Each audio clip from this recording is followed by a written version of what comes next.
वाल्मिकी दाखवतात की नकारात्मक विचार येऊ शकतात, त्याच्यावर मात करायची तर हनुमान चरित्र पुढे आहे. आणि पटकन फेकून दिला विचार, काय विचार करतोय मी हा, असं होणंच शक्य नाही. यश माझी वाट बघत उभा आहे. आणि खूप विचार करून तो अशोक वनामध्ये येतो. अशोक वाटिकेमध्ये इकडे तिकडे पाहतो. आता मधल्या या विचारांनी आणि अशोक वाटिकेत यायला त्याला साधारण तासभर 1.5 तास लागला इकडे तिकडे बघत यायला. म्हणजे पहाटेचे 3:30 पावणे 4 झाले असतील अक्काच्या भाषेत. तेवढ्या वेळात रावण उठून स्नान संध्या करून जानकी जवळ जातो. असा तो रोज जायचा. आणि त्याची धान्यमालिनी नावाची पत्नी आहे. इतकी पहाट असून सुद्धा त्याच्या डोक्यावरती ऊन लागू नये म्हणून छत्र धरले वैभव. आणि तो तिथे जातो आणि थैथयाट करतो, काय जानकी तुझा विचार झाला की नाही, अजून 2 महिने राहिले तुझ्या करता.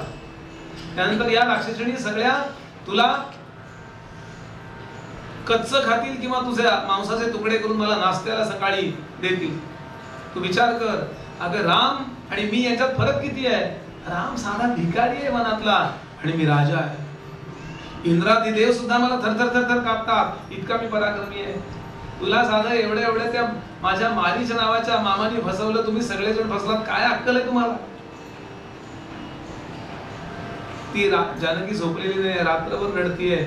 असं वर्णन केलंय की तिचे डोळे इतके सुजले होते, ती आंधळी व्हायची वेळ आली होती. रडून रडून 10 महिने अंध व्हायची वेळ आली होती, असं वाल्मिकीने वर्णन केलं. काय डोळ्यावर परिणाम झाला असेल विचार करा. ती पटकन रावण आल्याबरोबर सावरून बसते आणि एक गवताचं पातं तोडून घेते आणि त्या गवताच्या पात्याशी बोलते. पूर्वीच्या काळी स्त्रियांनी पुरुषांशी सरळ बोलू नये असे, म्हणजे पतीशी पत्नी सरळ बोलत नसे, कुणाला तरी मध्ये घ्यायची. बाबांना सांग रे जेवणाचं झालंय. सरळ पतीबद्दल म्हणजे पुण्यातलीच कमाल फार जुनी. लोकमान्य टिळकांच्याकडे कोणी म्हणे पोलीस ऑफिसर आला इंग्रज आणि तोडक्या मोडक्या मराठीत त्याने विचारलं, टिळक घरात आहे. ती म्हणाली पगडी दिसत नाहीये खुंटीवर. त्याला कळच ना. तो म्हणतोय लोकमान्य टिळक घरात आहेत का. ती म्हणाली काठी दिसत नाहीये कोपऱ्यात. अहो ताई, लोकमान्य बाळ गंगाधर टिळक घरात आहेत का. जोडा नाहीये दारात. कळलं. जोडा कळल्यावर कळलं म्हणाले. काहीतरी मध्ये सरळ बोलायच नाही. काय असेल ठाऊक नाही, पण काहीतरी त्याचा संस्काराचा संबंध असावा. त्या पात्याला मध्ये घेऊन बोलतीये. ती म्हणाली तुमच्या पूर्ण लंकेत कुणी शहाणं नाहीच आहे का, सगळेच मूर्ख आहेत. एखाद्या पक्षात असं असतं, एखाद्या पक्षात म्हणलं मी कोणीच शहाणं नाही आहे. तुला कोणी सल्ला देत नाहीये की मला परत नेऊन पोहोचव. आणि जर का तुझं बरोबर आणि माझं चूक असं तुझं म्हणणं असेल तर माझ्या फक्त 2 प्रश्नांची उत्तर दे. पहिल्या प्रश्नाचं उत्तर दे, तू जेवढा पराक्रमी आहेस तर तू मला पळवून का आणलंस, युद्ध करून का नाही आणलंस. आणि युद्ध केल्यानंतर तू संपणार आहे तुला माहिती म्हणून पळवून आणलंस. आणि पहिला दुसरा मुद्दा, तुझ्या पत्नीशी मंदोदरीशी असं वर्तन कोणी केलं तर चालेल का. इतका संतापला तो आणि वर्मावरच बोट ठेवलं. थैथयाट जवळ आला, खडगा हातात घेतला, मारायला असा धावला. धान्यमालिनी नावाची पत्नी पाठीमागून आली, त्याला असं मागणं धरलं आणि मागं ओढलं. सांगितलं रावणा काय त्या कृष्णांगीच्या मागे लागलास, स्वर्गीय लोकांना उपभोग जे दुर्मिळ आहेत ते मी तुला देते, चल. जाता जाता त्या तलवारीनं खडगाने प्रत्येक राक्षसीच्या तोंडाजवळ ओवाळतो. काय केलं 10 महिन्यात माझ्याबद्दल तिला मनामध्ये अनुकंप निर्माण करू शकला नाही.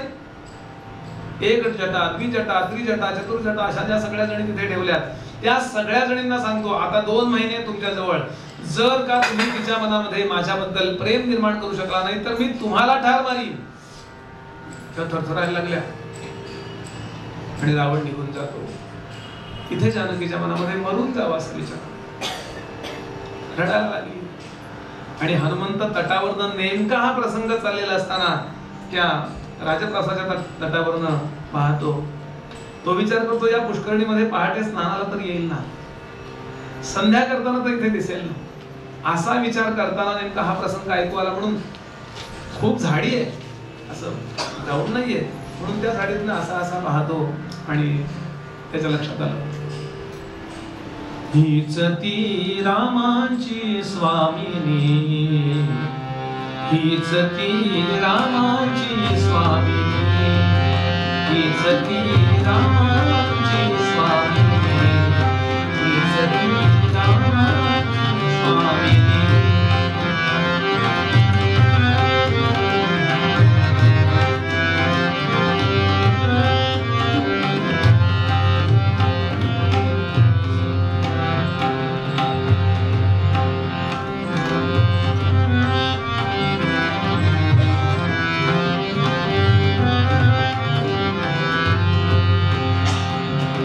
चंद्रविरहिणी जणू रोहिणी, व्याधी माझी सुकली हरी, शेण कोटरी असे पक्षिणी, हिमप्रदेशी तिचे वाहिनी, रामाची स्वामिनी, हीच ती रामाची स्वामिनी, हीच ती रामाची स्वामिनी, हीच ती रामाची स्वामिनी.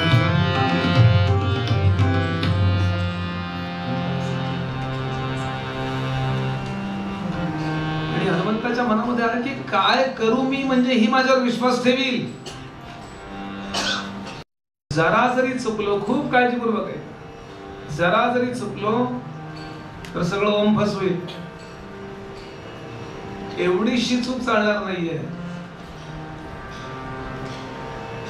असाच समोर गेलो तर तिला वाटेल रावण रूप बदलून आला किंवा राक्षस आला, ती थैथयाट करेल, तिनं आरडाओरडा केला की राक्षस धावत येतील, त्यांना मारण्यामध्ये माझा बळ खर्च होईल, हिला त्यात इजा होईल, काहीही होऊ शकतं, काय करू.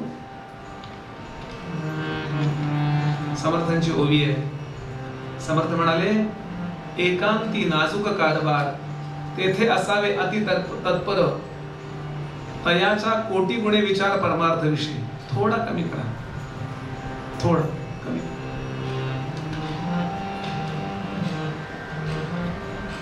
परमार्थातला एक फार महत्वाचा श्लोक आहे, कुणाला कळतं परब्रह्म तत्व, दृश्यते त्वग्रया बुद्ध्या सूक्ष्मया सूक्ष्मदर्शिभी.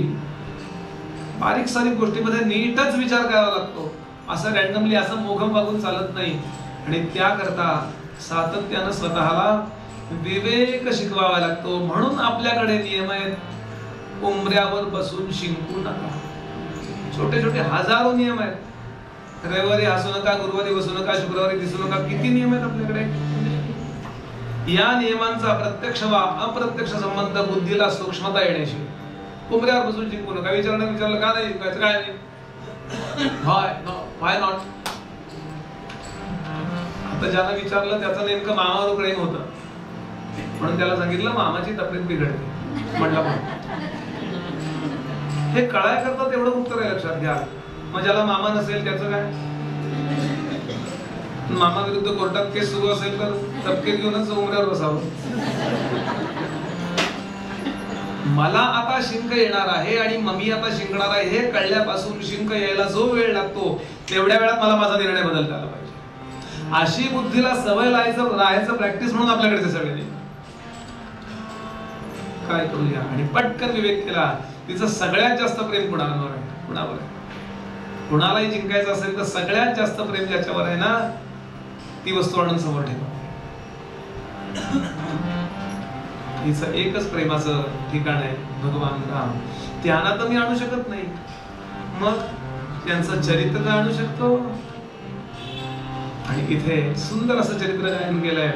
आड असं बसून न दिसता पानांमध्ये झाडींमध्ये बसून त्या झाडावरती फक्त तिलाच ऐकू येईल असं.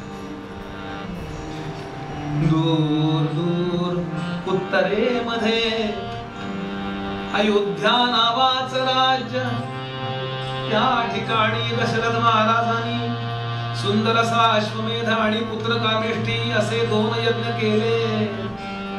त्यानंतर अग्निप्रसादाने 4 उत्तम अशा मुलांचा जन्म झाला.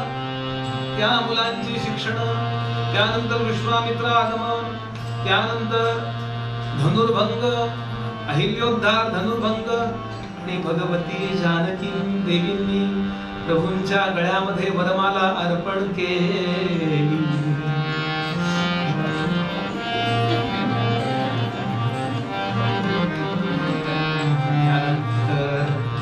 एकाच मंडपामध्ये 4 भावंडांची सुंदर अशी लग्न पार पडली. 12 वर्ष अत्यंत आनंदात गेली. राज्याभिषेकाचा दिवस सरला.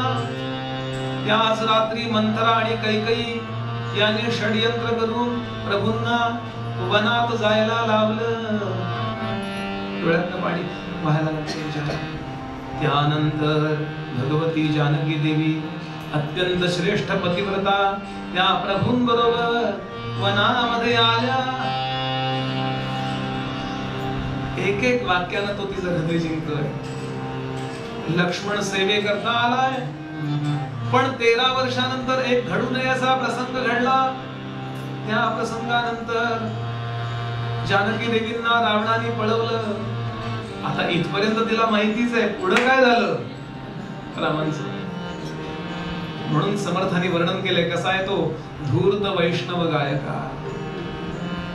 धूर्त गायक आणि वैष्णव. वैष्णव म्हणजे आपले नियम सोडित नाही, त्याला वैष्णव गायक म्हणतात. रागाला भ्रष्ट नाही. फार मला बोलायचा अधिकार नाहीये, पण हैदराबादला भारतातले फार मोठे गायक गातात. हैदराबाद त्यावेळेला पंडित रातांजनकरांचे शिष्य पंडित दंताळे ते समोर बसले. ते वयस्कर, त्यांना नमस्कार करूनच हे गायला बसले आणि त्यांनी जोग रागात ओळीनं दोन्ही गंधार लावले. हे मला समोर बसून दंताळेंनी सांगितलंय. आणि नंतर प्रश्न विचारला यांनी कसं झालं गाणं. म्हणाले रागाला भ्रष्ट केल्याचा असतो. माझं चूक आहे का बरोबर आहे आपण बघा. पण त्यांनी मला समोर सांगितलं जसा गंधार लावायचा नाही तसा तू त्या ह्याच्यात लावलास. तुझ्या कानाला बरं वाटतंय म्हणून तू रागाला भ्रष्ट करायचा हक्क तुला कोणी दिला? वैष्णव गायका, धूर्त वैष्णव गायका ते पुन्हा करारी बना. त्यांचे नियम सांभाळून गाणं करा. तिथे त्या देवता प्रगट होतात. भैरवी म्हणजे भैरवी प्रगट होते असे आहेत हनुमान. आणि धूर्त कधी काय गायचं. तिथे गडावरती एक मोठ्या गायकांचा कार्यक्रम होता आणि अँकरिंगला मला बसवलं होतं कोणी. मला त्यातलं मी समोर बसून ऐकेन कान्सेट करून मला ते बोलले बस. आणि श्रोत्यांच्यातनं चिठ्ठी आली, सख्यारी घायाळ मी हरणी म्हणा. आणि म्हटलं त्यांनी समर्थांसमोर. मी पुढं काय बोललो हे बोलत नाही. खोटी स्तुती करायची का. म्हणून धूर्त कसं कधी केव्हा काय गायचं. धूर्त वैष्णव गायका. इतकं गोड गाणं सुरू आहे. यानंतर रामरायांची अत्यंत दीन अवस्था.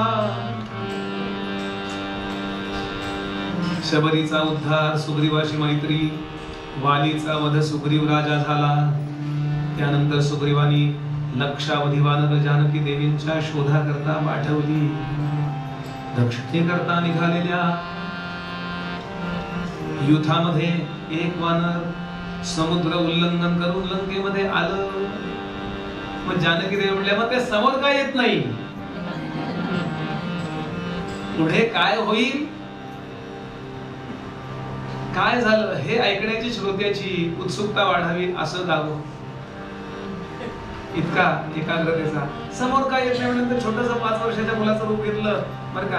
आणि शेपटाचं रेटून उडी मारून आले. त्याच्याकडे पाहिलं एकदम अशी मान ठेवली. आता हे काय करणार रावणाचं रूप काय करणार. लहान सांगितलं आई असा शब्द ऐकला आणि जानकी देवींच्यातलं वात्सल्य झालं. डोळ्यात टचकन पाहिजे. आई तुम्हाला भीती वाटू नये म्हणून मी या रूपात आलोय. माझं मूळ रूप अत्यंत भयंकर आहे. मी एकटा लंकेला पुरून उरीन असा आहे. आणि माझ्यावर विश्वास नसेल तर ही वस्तू घ्या. माझ्याकडे बघू नका, फक्त हात पुढे करा. आणि ती अंगठी रामरायांची ती त्यांना अर्पण केली. आणि ती अंगठी पाहिल्यानंतर अश्रूंचा अभिषेक जानकी देवींनी त्या मुद्रिकेवरती केला. माझे प्रभू कसे आहेत. इथे वाल्मिकींनी जे म्हटलंय त्याचं जसंच्या तसं भाषांतर गदिमा करता मुद्रिका चुकही ओळखली मी त्यांची मुद्रिका अचूकही ओळखली मी त्यांची मज सांग अवस्था भूता रघुनाथाची मज सांग अवस्था भूता रघुनाथाची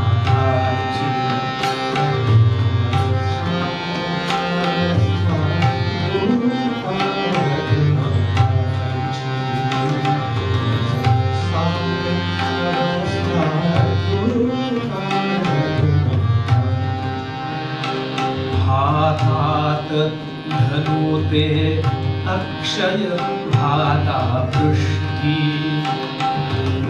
हात कायते राघव झाले कष्टी का श्यामल वलये नयन तळी चिंताची का श्यामल वलये नयन तळी चिंताची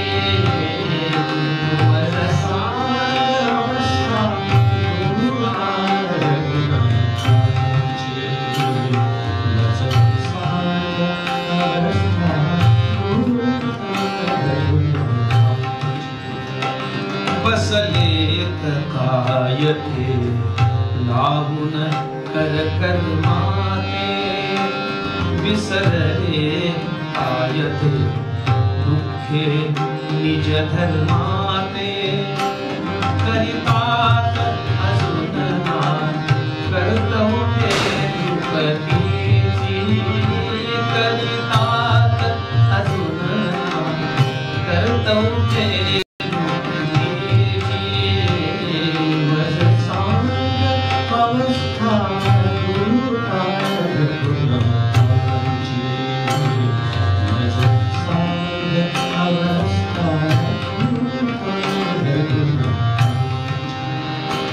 सोडिले नाही ना अजूनी तयारी धीरा हा शौर्याचा तो विसर पडे त्या वीरा साह्यार्थ असतीना सैन्ये सन्मित्रांची साह्यार्थ असतीना सैन्ये सन्मित्रांची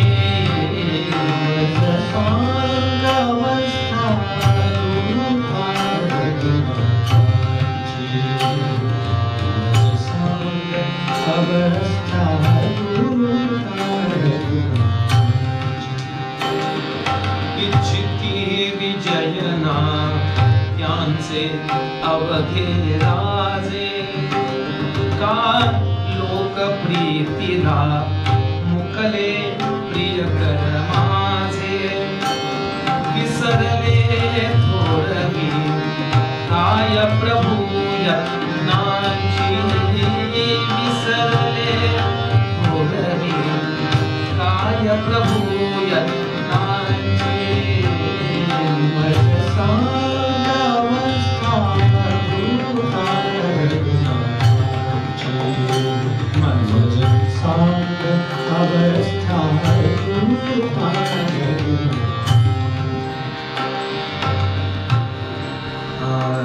का विपत्काली मोहतयांचे चित्ती उसटली नाही ना सीतेवरची प्रीती करतील मुक्तता कधी ते वैदेहीची करतील मुक्तता कधी ते वैदेहीची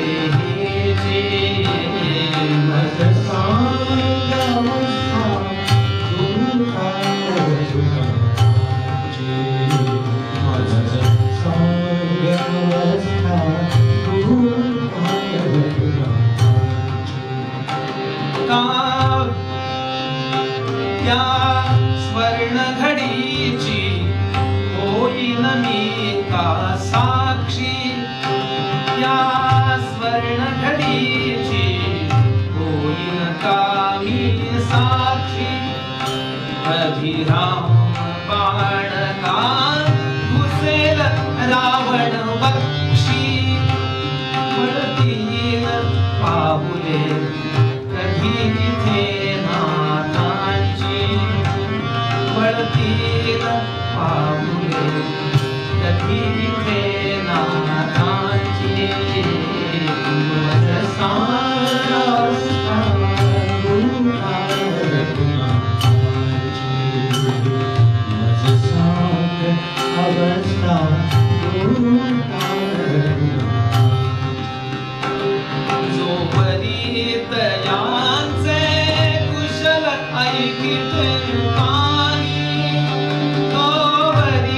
सजीव मी असेन ऐशा स्थानी जन्मात कधी का होईन भेट दयाची जन्मात कधी का होईन भेट दयांची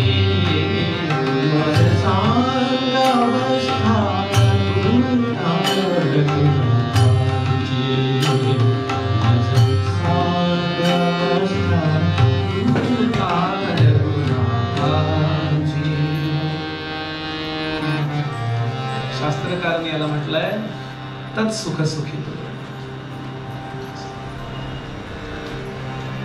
आल्याबरोबर स्वतःच्या दुःखाचा कणभरही पाढा जानकी देवी वाचत नाहीत पारी.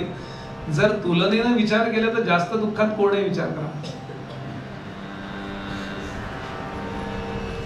पण पहिला प्रश्न विचारला, हे महावीरा माझे प्रभू सुखात आहेत ना, माझं सांग अवस्था दूता रघुनाथांची.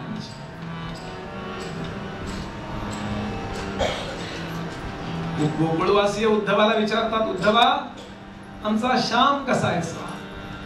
स्वतःबद्दल एकही वाक्य त्या बोलत नाही. उद्धव त्यांना बरं वाटावं म्हणून सांगतो, तुमची आठवण काढून तो रडतो. हे ऐकल्यावर त्या रागावल्या, तुम्हाला मथुरेतल्या लोकांना त्याला आनंदात ठेवता येत नाही का? तो आमच्या इथे असताना नेहमी हसत असायचा, तुम्ही रडत कसा ठेवलात का? आणि त्याला म्हणाव, जाताना तू अश्रूंचं दान आम्हाला करून गेलायस, आता तुला रडण्याचा हक्क नाही. एकदा एक वस्तू दिली ना तर ती आपण नाही वापरू कधी. काय गोपींचं चरित्र आहे, काय जानकीचं चरित्र आहे. तत् सुख सुखित्व, त्याच्या सुखात मला सुख वाटतं. जो वरी तयांचे कुशल ऐकिते कानी, तो वरी सजीव मी असेन तैशा स्थानी. मनात आहे जन्मात कधी का होईल भेट तयांची. हनुमंतांनी अत्यंत कमी शब्दात जानकी देवींना रामांबद्दल सगळं सांगितलंय. प्रभूंची तब्येत चांगली आहे पहिलं म्हणतात, पण गेल्या वर्षभरात ते फारच कमी वेळा जेवलेत. तुमच्या आठवणीमध्ये सतत डोळ्यात पाणी आहे. पण विश्वामित्राने दिलेल्या बला आणि अतिबला नावाच्या विद्येमुळे त्यांचं आरोग्य व्यवस्थित आहे. काय कसा निरोप द्यावा म्हणजे काय ते कळलं पाहिजे, पण ते हवाल दिलंय पण होता कामा नये. आता काय एखाद्या निरोप द्यायला सांगितलं ना सगळा पट्ट्याबोळ करून ठेवली. एकाला सांगितलं तुला कायम काहीतरी विचित्र बोलायची सवय, काही घाणेरडं बोलू नको, घरात लग्न कार्य आहे, काही वाईट बोलायचं नाही. तो म्हणला कशाला वाईट बोलीन, पिंडा एवढा भात घेऊन मुडद्यासारखा पडून राहील. म्हणजे तिथूनच सुरुवात वाईट बोलायला.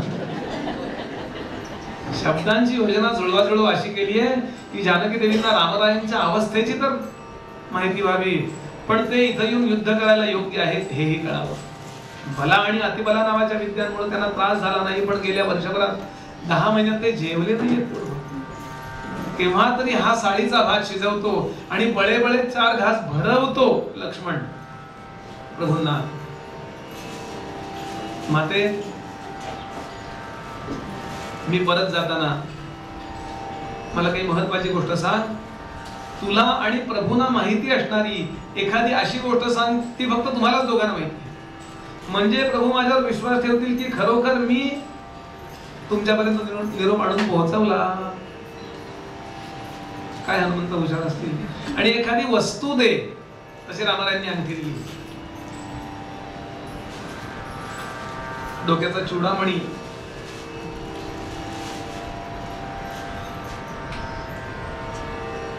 डोक्याचा प्लास्टिकच्या पिशवीतला नव्हे,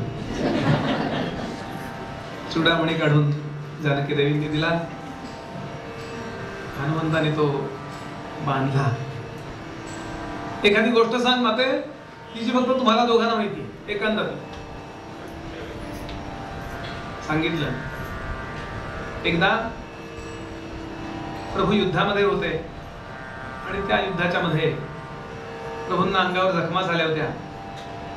पूर्ण खरदूषणाचं युद्ध संपलं. मी धावत धावत आले आणि प्रभूंना आलिंगन दिलं. तेव्हा माझ्या कपाळाचा कुंकुम तिलक त्यांच्या चिलखताला पुसला गेला आणि कपाळ माझं पांढरं झालं. तेव्हा प्रभूंनी आपल्या अंगाला आलेलं जे रक्त होतं ते थोडंसं रक्त घेतलं आणि मला कुंकुम तिलक लावला. फक्त मला त्यांनाच माहिती आहे. काय हनुमंत असतील. इतकी महत्वाची कथा सांगावी जानकी देवी. कशा पद्धतीनं देहबोली असेल, कसा विश्वास जिंकला असेल की माते मला प्रभूंना सांगावं लागेल की मी खरोखर तुम्हाला भेटलो. ही वस्तू आणि तुमचा हा निरोप घेऊन जातो. एक गोल चक्कर मारले, विचार केला इतक्या सरळ गेलो तर मी मारुती असलो. इतक्या सरळ कृष्ण इतकं सरळ आहे का? आमचे गुरुजी सांगतात जिलबी सारखा सरळ आहे. इतक्या सरळ मी नाही जाणार. पण मातेला दुःख नको म्हणून विचारलं, माते निघून बरेच दिवस झाले, मला या कामामुळे भूक नाही लागली. म्हणजे आपल्याला टेन्शन असेल ना, अमुक काय तमुक काय, काम झाल्यानंतर आपल्याला गाढ झोप आणि भूक लागते. काम होईपर्यंत म्हणजे काम जे नीट करतात त्यांच्याबद्दलच चाललंय. हे काय वेगळं सांगायला पाट्या टाकणाऱ्यांना कायमच भूक असते. जे जीव लावून काम करतात त्यांचं भुकेचं सेन्सेशन तेवढ्या वेळापुरतं बंद होतं. बघा, लग्न आहे, कार्य आहे, पुंज आहे, घरातलं काही आवरावर आहे, काहीही असेल त्यावेळेला आपलं लक्ष नाही, झोप सुद्धा नीट लागत नाही. एकाग्रता त्या कार्यात झालेली असते. ते लोक मोठं काम करतात. सांग माते मला भूक लागली, मला काहीतरी खायला दे. आईकडेच मागावं ना खायला. इतकं वाईट वाटलं देवींना. अरे मी इथली नाहीये, माझ्या इथं मालकीचं इथं काहीच नाहीये, मला भूकच लागत नाही प्रभू नसल्यामुळं, मी तुला काय देऊ. मग आता मी इकडे ही फळाची झाडं वगैरे दिसत आहेत. अरे आपलं नाही आहे ते, दुसऱ्याचं नाही खाऊ, परक्याचं आहे ते. मग ते काही धर्मशास्त्र नाहीये. आहे म्हणाले एक धर्मशास्त्र आहे, जमिनीवर पडलेलं जे फळ असतं ना ते भूक लागलेल्याच असतं. हा म्हणजे जमिनीवर पडल्यानंतर भूक लागलेल्याच असतं का? हो. म्हणजे जमिनीवर पडल्यानंतर खायला हरकत नाही का? हो. मग सोपं आहे की म्हणा. त्याला म्हणतात पडत्या फळाची आग. पुढं हा काय प्रकरण करणार आहे याचा अंदाज देवींना सुद्धा आला नाही. हा निघाला आणि सगळीच्या सगळी अशोकवनातली झाडं जी आहेत ना ती हलवली नाहीत, नुसती अशी नाही, फक्त काढून आपटायची ठेवली आपण जसं हरभऱ्याच्या, आणि सगळी फळं वरनं काढून टाकली. तो मुद्दामच आलाय. ही केम, ही सॉ अँड कॉन्कर्ड. हेच काम करायचं का? सगळी फळं पाडली, चांगली कच्ची, बरं याला सगळं चालतंय. हे खाऊ नका, ते खाऊ नका, खाऊ नका. डॉक्टरने सांगितलं. डॉक्टरना विचारलं हे खाल्लं तर काय होईल? म्हणले मला. म्हणले मग हे न खाऊन जगण्यापेक्षा मेलेलं बरं की. कायम चूर्ण. चूर्णाचं नाव सुद्धा काय ठेवलंय? हे पण जेवू नका, पण तुम्ही चूर्ण खा. म्हणून हनुमान चरित्र आहे का, तब्येत ठणठणीत. सगळी फळं अशी केळीचा घड उचलावा आणि असं साल काढून मिळून नव्हे. आता तिथले ते सेवक होते ते काही अगदीच मोबाईल खेळत नव्हते, काय बदल होते कळत नाही. त्यांनी लगेच त्रास द्यायला सुरुवात केली. अरे हे कोण माकड आलं म्हणून खालून बाण सोडायला सुरुवात केली. त्यांनी फक्त करावं, बाणही सुटावं, तो आपटून मारावा. खूप जर मारल्यावर मग बरेच लोक आले. असं वर्णन आहे की 80,000 राक्षस चालून आले. त्यांनी खाणं सोडलं नाही. एका हाताने खायचं आणि एका हाताने एक परीघ घेतला, मोठा लोखंडाचा परीघ, आणि त्या परीघाने तो असा असा करून मारला त्या लोकांना. बरं सगळं खाणं संपल्यावर आता दोन्ही हात मोकळे झाले ना. खांब उपटायचा एखादा मोठा तिथल्या आणि त्या खांबाने चेचून मारायचं. या वानरांची मारण्याची पद्धत बरं का, उगाच आपलं ते हिरो सारखं मदत नाही. दक्षिणेतल्या डिशम डिशम डिशम डिशम मारलं. अख्खं झाड घ्यायचं जसं आपण झाडू घेता आणि झुरळ जर असेल आणि चुकून आपला इगो हर्ट केला असेल त्यानं, म्हणजे हातावर आला असेल असं झालं असेल तर इगो हर्ट झालं, काय राग काढतो झुरळावर त्या.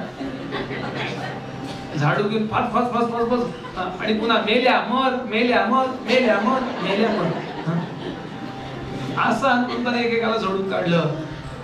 रावणाचा मुलगा अक्षय कुमार त्यावेळेचा तो आला, हनुमंताने त्याला ठार मारून टाकलं. जंबूमाली पायाखाली चिरडून मारला. तो मारुतीच्या पायाखाली जो आहे तो जंबूमाली आहे बरं का. मारुतीचं चित्र आपण कुठेही पहा किंवा मूर्ती पहा असा, फक्त रामासमोर आला तर तो असा आहे. बाकी एरवी समर्थांचा राम मारुती बघा ना कसा असा का, कुठल्या पक्षाचा तो प्रचार करायला उभा आहे का. समर्थांनी वर्णन केलंय, गजा मस्तकी केसरीचा चपेटा. हत्तीच्या गंडस्थळावर सिंह एकच चपेटा मारतो, हत्ती मरतो. एवढं मोठं धूळ, सिंह केवढा छोटा, पण त्या आघातातच अशी ताकद असते की हत्ती निदान बेशुद्ध तरी होतो. गजा मस्तकी केसरीचा चपेटा, महारुद्र तैसा विभांडी त्रिकूटा. आणि पायाखाली चेचलाय त्या जंबूमालीला. सगळ्या ठिकाणी तो जो चेपलेला आहे ना, बरगडे आत गेलेला असा बसका, तो हा जंबूमाली आहे. आणि या पद्धतीनं मारामारी करायला सुरुवात केली. रावणापर्यंत बातम्या जात आहेत की इतके मेले तितके मेले तितके मेले, सगळीकडे हारतोय, सगळीकडे हारले, सगळीकडे त्यांच्याच सीट लागतायत. इतका रावण अस्वस्थ झाला, शेवटी त्याने इंद्रजिताला बोलवलं. जा, तू इंद्राला हरवलायस म्हणून तुझं नाव मेघनाद असून इंद्रजित पडलंय, जा त्या माकडाला धरून आण. इंद्रजित आला आणि त्याने बोलायला सुरुवात केली, मी इंद्रजित बोलतोय. ते म्हणले, मराठीत बोलायला काय होते तुला.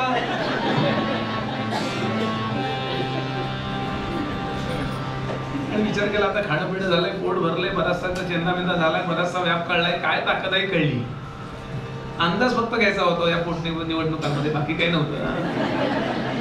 आता म्हणाले जाऊया परत इंद्रजिताला मारूया. आपण जर सगळ्यात मानलं तर रामानं काय काम शिल्लक राहणार.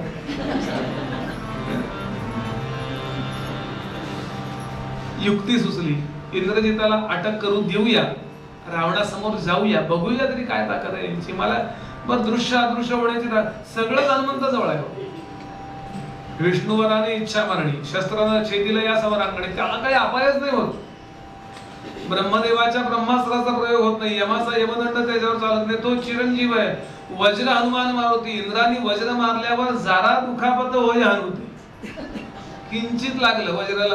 वज्र मारल्यावर मरतात मोठे मोठे राक्षस, याला जरा लागलं, बेशुद्ध झाले थोडेसे, थोडा इतका अफाट ताकद काय करूया. आणि म्हणून त्यांनी ब्रह्मास्त्र सोडल्यानंतर त्या ब्रह्मास्त्राचा सन्मान केला, हात जोडले. त्या ब्रह्मास्त्राने त्याला असं वेढ्याने घट्ट बांधलं गेलं आणि हा याला अटक करून एका अर्थाने निघाला. आणि आता ते सगळे उरलेले होते ना, ते सगळे नंतर मारायला आले पाकिस्तानसाठी.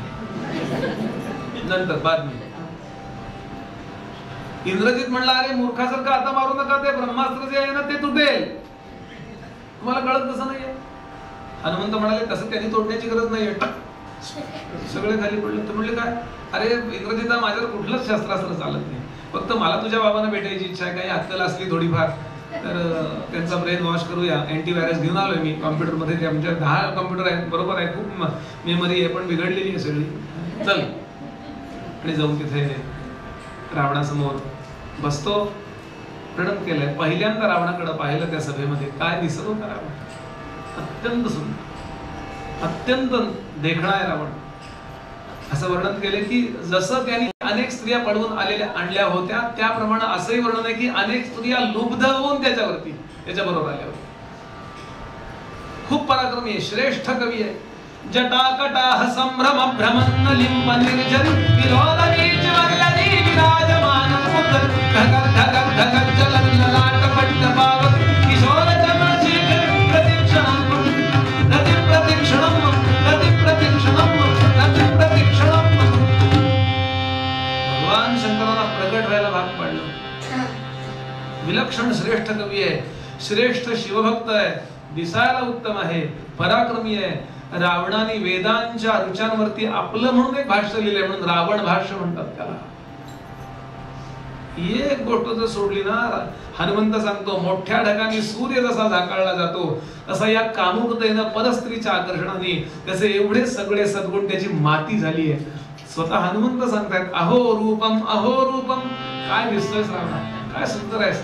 एक गोष्ट सोडली तर तुझ्याकडे सगळं चांगलं आहे. तेवढं जा, जानकी देवींना परत नेऊन सोड, क्षमा माग प्रभूंची, तुला क्षमा करतील ते. हा इतका भडकला हो, अरे माझ्या दारात मला अक्कल शिकवतो म्हणले. मग नाहीतरी कुठे तू तिकडे आलास कीर्तनाला तर तिथे शिकवली असती. याला मारा म्हणाले. तिथे ठार मारा म्हणल्याबरोबर विभीषण उभा राहिला. हनुमंत संपूर्ण सभेचं बारीक निरीक्षण करतात, कोण कसा आहे, देहबोली प्रत्येकाची, कोणाच्या अहंकार दिसतो की नाही. समोरचा मनुष्य आल्याबरोबर आपण ओळखतो की हे जरा हवेत आहे, हे नम्रपणा दाखवतात पण नम्र नाहीये, ते नम्री आहे. आपण ओळखतो, फार काय आम्ही हुशार नाही पण ओळखू शकतो. तर ते तर बुद्धिमत्ता वरिष्ठ बारीक निरीक्षण. विभीषण भरायला सांगितलं, दादा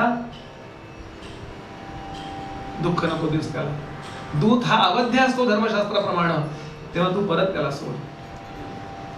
मी आतापर्यंत तुला कधी चुकीचा सल्ला दिला नाहीये, आठव लहानपणापासून. अरे पण याने माझा अपमान केलाय, मग त्याला एखादी शिक्षा दे, पण त्याला ठार करू नको. आणि रावणा मला साधं सांग, हे वैभव तिथं जाऊन कोण सांगणार याला जर मारलं असतं. विभीषणाला माहितीये कुठली किल्ली कुठली, आणि हे सगळं बारकाईने हनुमंत पाहतायत. आणि नंतर जेव्हा विभीषण रामांकडे आलाय तेव्हा सगळ्यांचं मत एका बाजूला आहे आणि एकट्या हनुमंताचं मत एका बाजूला आहे की विभीषणाला आपल्यात घ्या, असं हनुमंताने निक्षून सांगितलं. आणि फक्त हनुमंतांचं ऐकलं रामाने.